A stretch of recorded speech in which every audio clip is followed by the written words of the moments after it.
Let's say someone calls and says he's from the IRS. He says you owe taxes and need to pay right away by getting a gift card at the store. Should you do it? No. It's a scam. Government agencies will never make you pay with a gift card. Now let's say the caller claims to be from a tech support company. He says he needs to fix a problem with your computer after you pay him with a gift card. Should you? No. That's a scam too. Real tech support companies don't work like that or make you pay with a gift card. What if you get a call from someone who says she's a relative or friend and needs money right now? She begs you to go buy her a gift card. Should you do it? No. That's also a scam. Gift cards wouldn't help real family members or friends in a real emergency. Gift cards are for gifts, not for payments. Anyone who tells you to pay with a gift card is a scammer. And once you've shared the gift card number and PIN, your money is probably gone. So what do? If you have paid with a gift card, contact the company that issued the card right away, and then tell the FTC. Reporting to the company and the FTC helps us fight these scams. Go to ftc.gov/giftcards to learn more about how to protect yourself and others.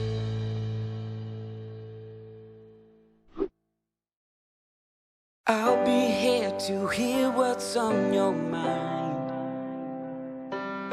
Take this time to talk and get it right. You know I'll be there all your life. When you need me, I'll be by your side. By your side. And every day is a different day. Everything isn't everything. Even when you think things can never ever be the same.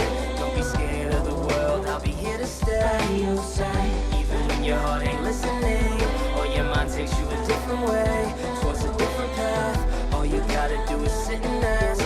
When you need me, I'll be by your side. When the adults in a child's life talk early and often about the dangers of underage drinking, the message gets stronger every time. I'll be by your side. Talk. They hear you.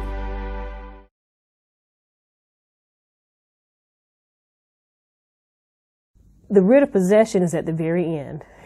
All of this starts with one, in the case of rent not being paid, the rent isn't paid.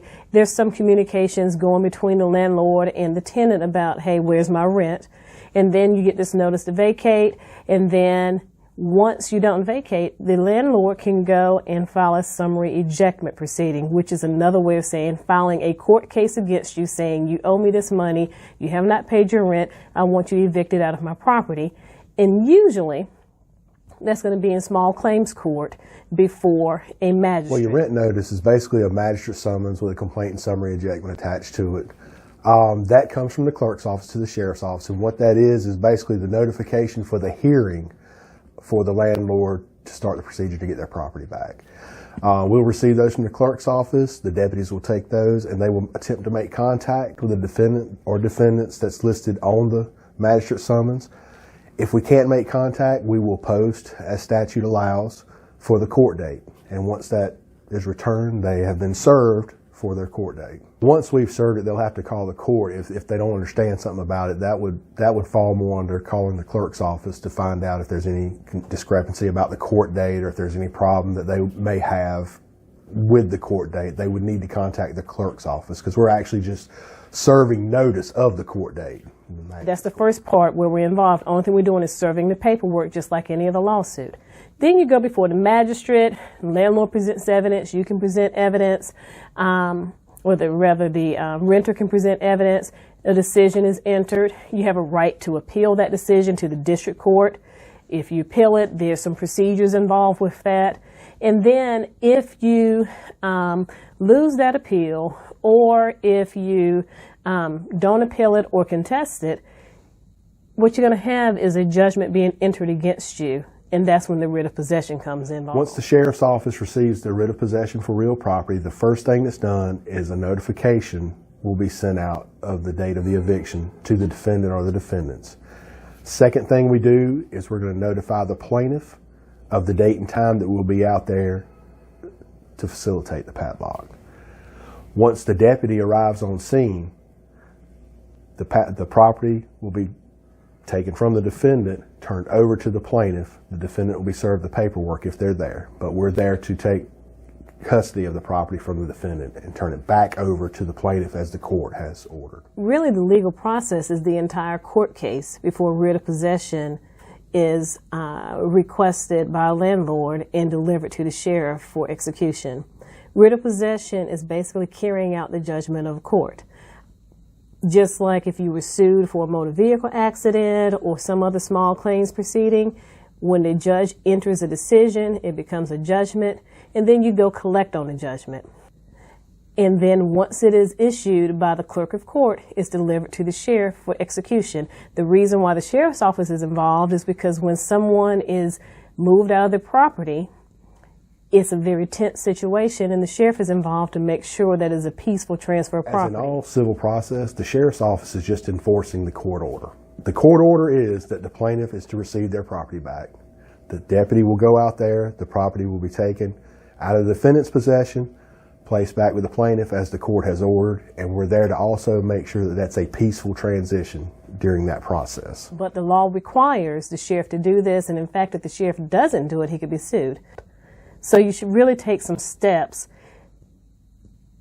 right at the beginning of all of this when you first have difficulty with paying your rent. Because when it gets to the sheriff's office, it's too late.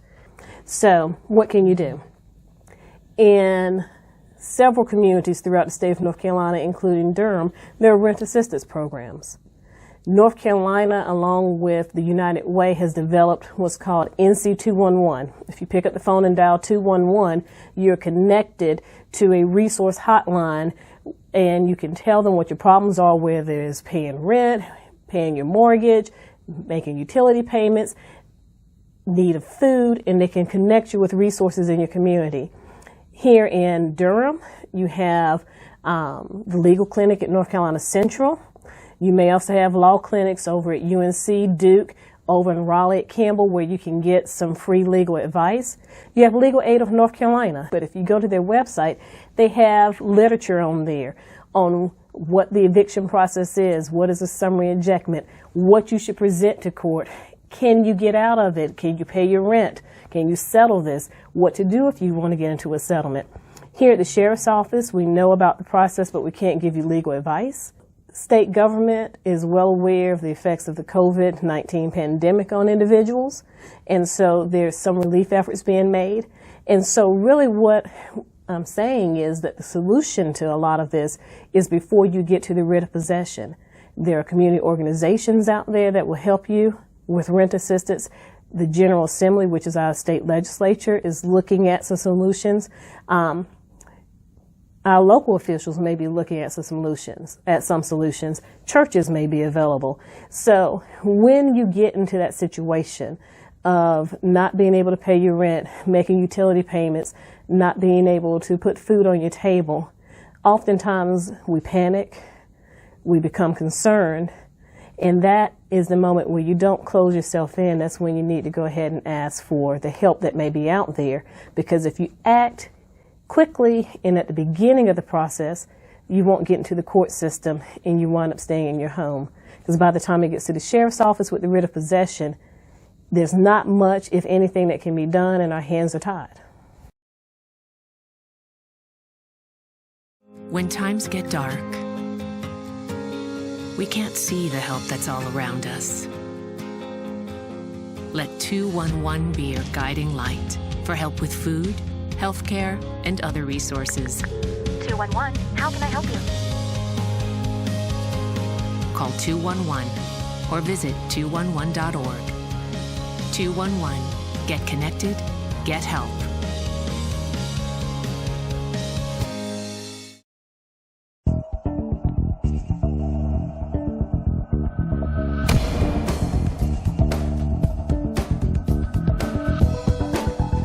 Operation Lifesaver's mission is to live up to its name, Since 1972, we've been the nonprofit rail safety education organization of people dedicated to eliminating death and injuries around railroad tracks and trains. All across our country for almost 4 decades, Operation Lifesavers trained network of volunteer presenters are working proudly in communities like yours. Our safety message is delivered to thousands of people yearly, reminding them about the dangers always present near trains and train tracks, and offering them safe ways to navigate across highway rail intersections. Operation Lifesaver presenters have reached people all across the United States, from civic groups, town assemblies, trade shows, youth programs, community events and fairs, and many, many other groups where we live, work, and play. Our presenters have been spreading a rail safety message for the benefit of all of us.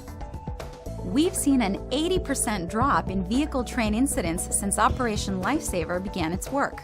But there are challenges on the horizon. There are more injuries and fatalities involving trespassers than vehicle-train collisions. Trespassers include both people walking on or near the tracks, as well as riding trains illegally.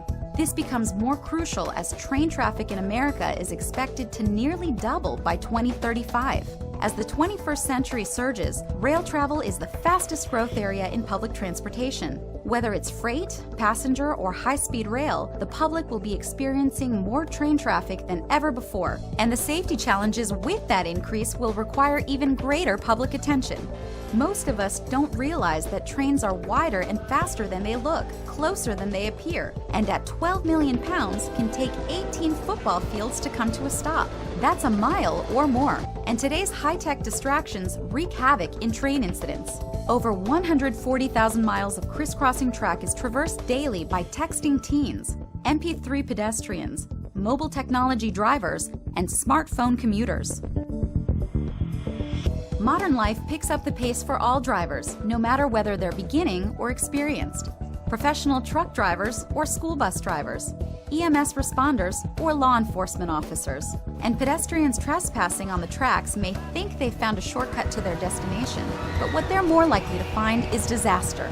The risks are all too real, and the success of our mission is up to each of us. Operation Lifesavers presenters are personally dedicated to getting the safety message out across all 50 states. The difference starts with you.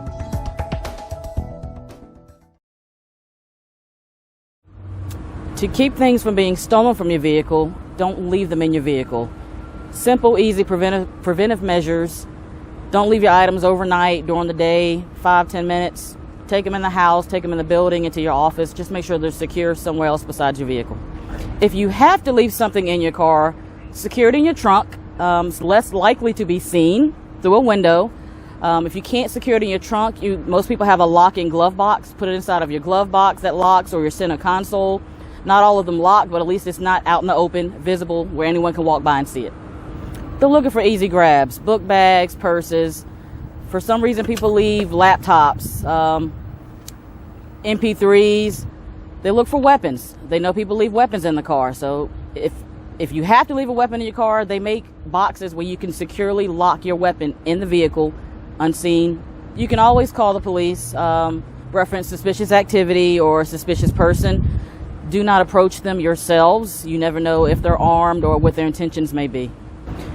Before you go through it, call the police first. Hopefully they're able to get fingerprints off of it, but call the police before you go through your vehicle. If it appears that they've gotten in, 9 times out of 10, they probably did get in and just didn't see anything worth taking. A lot of heavy equipment, especially for construction, is kind of hard to take in and out. If you can secure it down, get lock boxes. A lot of trucks offer toolboxes, lock boxes. If it's big items, get chains. Find ways to secure it down with chains. If you can and you're not able to, then one of the best things you can do is make sure that you have these serial numbers so that if they do get stolen, they can be located if they're pawned or stolen or sold to someone else. Put it up, put it away, keep it out of the public's eye.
Hi, Toby Keith here.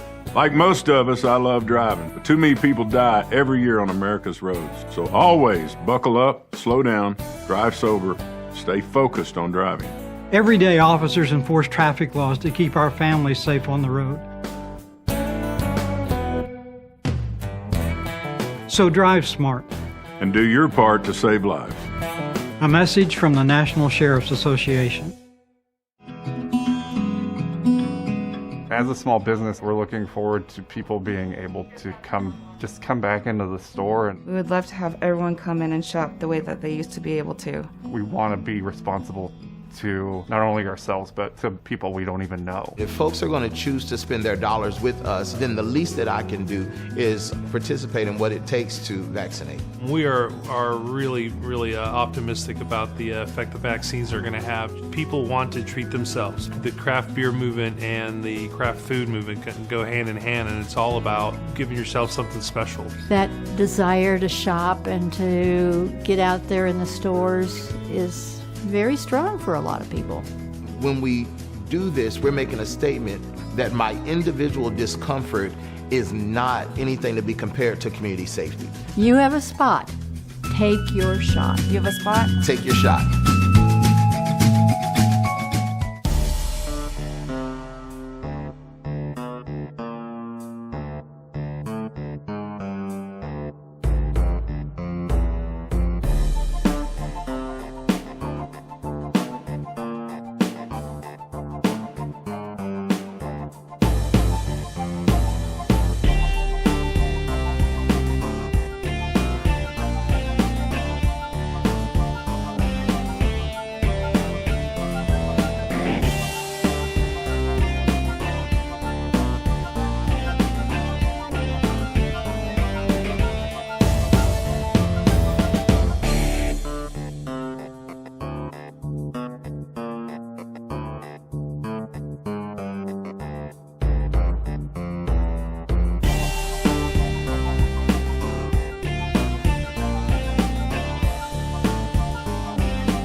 If you love them enough to pull an all-night baking session.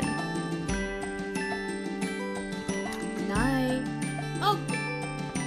Close. Enough to take last-minute requests. One more hug. Here's water. Enough to ride the merry-go-round again and again.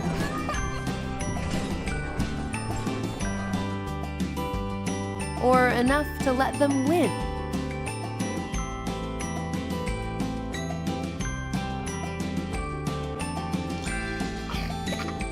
Then surely you will check nhtsa.gov/the-right-seat to make sure they are in the right car seat.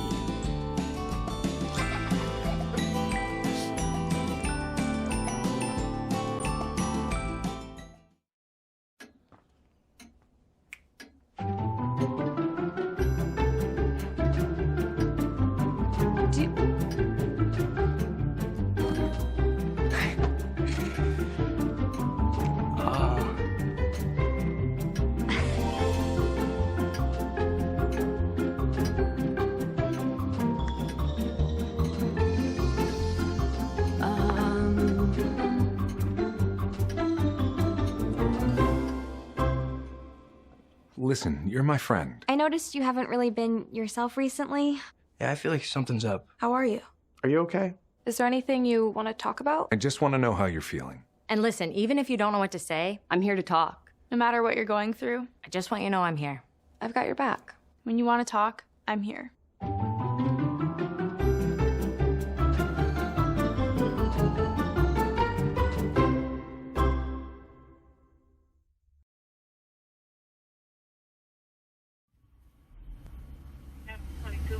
Okay.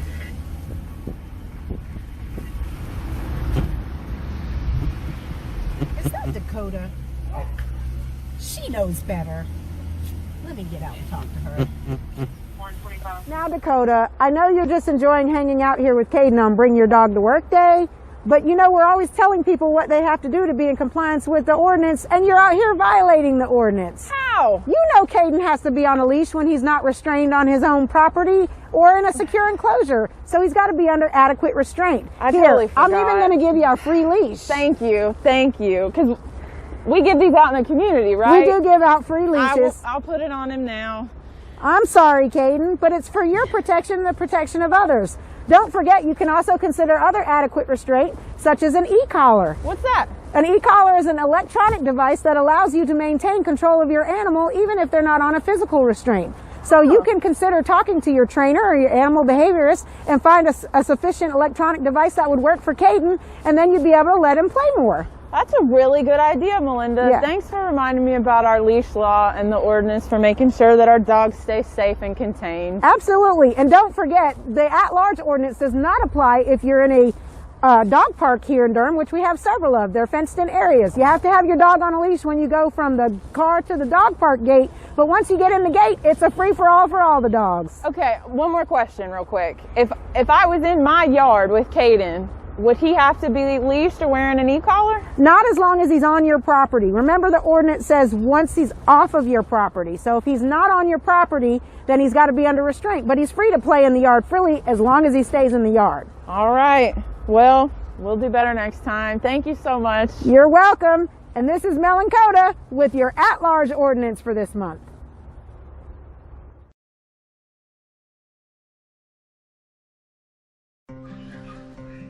I'm a firefighter. A teacher. I'm a farmer. A manager. I'm a barber. A waitress. A student. A mom. We're all part of your community. We live in small towns and big cities. On farmland and concrete. Every day we move in and out of each other's busy lives. It's easy to take for granted all the little details that make up our everyday. The morning walk. That familiar engine firing up. The bus stop friends. A hot cup of coffee. That guy who can never seem to parallel park. Every day brings surprises. Flat tire. Midday traffic. Bus delays. Again. There's always something unexpected. And honestly, that's fine. It's when you experience a moment of uncertainty. Something you know shouldn't be there. Or someone's behavior that doesn't seem quite right. These are the moments to take a pause. Because if something doesn't feel right, it's probably not. It's not about paranoia. Or being afraid. It's about standing up and protecting our communities. One detail at a time. Because a lot of little details can become a pattern. We trust our instincts. Just like you should. Because only you know what's not supposed to be in your everyday. We all play a role in keeping our communities safe. So protect your everyday. If you see something suspicious, say something to local authorities. Hello? Yeah, I just parked the car. I'm on my way up. Let me know I'm here. Sorry, it's been a really hectic morning, but I'm here.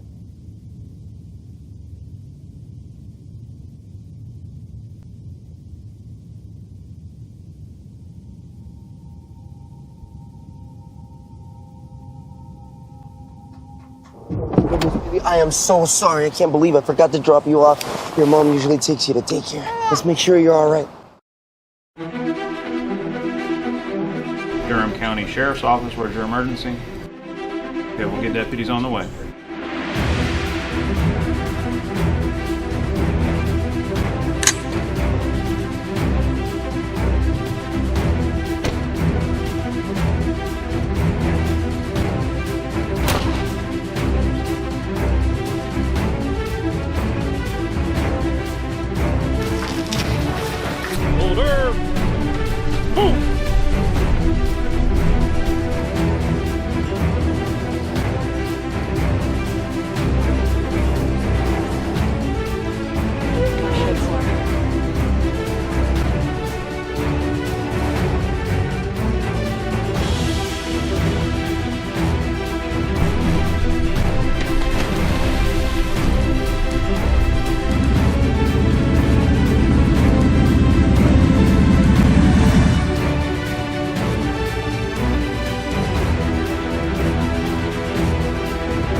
I'm Durham County Sheriff Clarence Burkhead, and we want you to join our team. Honor, duty, service.